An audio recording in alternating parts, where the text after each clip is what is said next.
Hello guys, good morning. It's happy Wednesday morning. Thursday pala.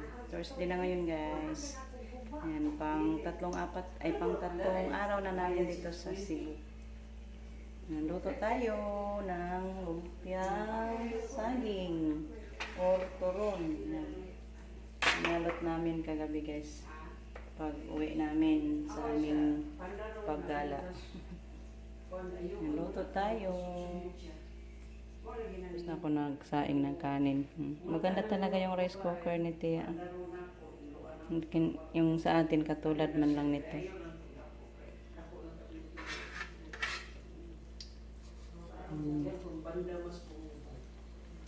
Ito po yung saging na mga dinala mula sa bukid.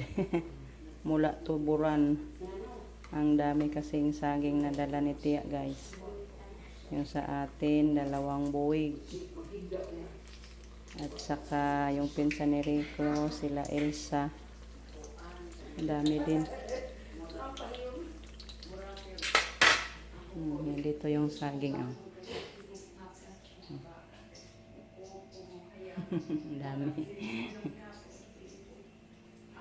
Ayan. Yan, luto tayo. Kain tayo nito guys. Magluto pa din tayo ng fried rice mamaya. Handa na yung recado natin. Fried rice, bahaw, natirang kanin.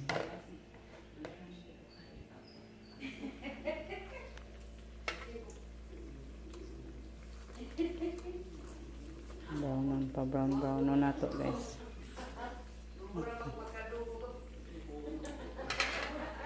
So guys, nagluto tayo ng nag-video ko anak. Luto tayo ng fried rice. Daming sahog ng fried rice natin guys. Yung natirang fried chicken, then fried pusit, pinilagyan ko pa din ng itlog. Yummy talaga to guys. Sarap talaga yung ating fried rice.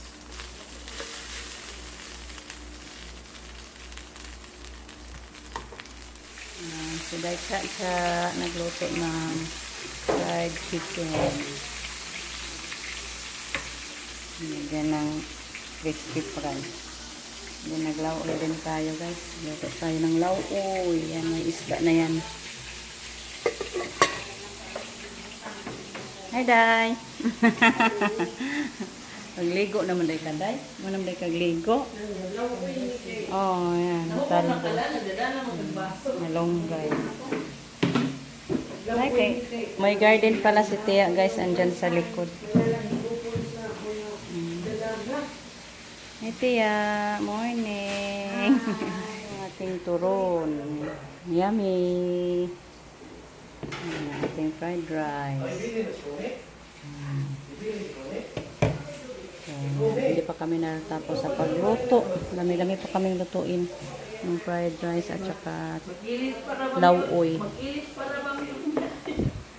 Si mama nangugas na.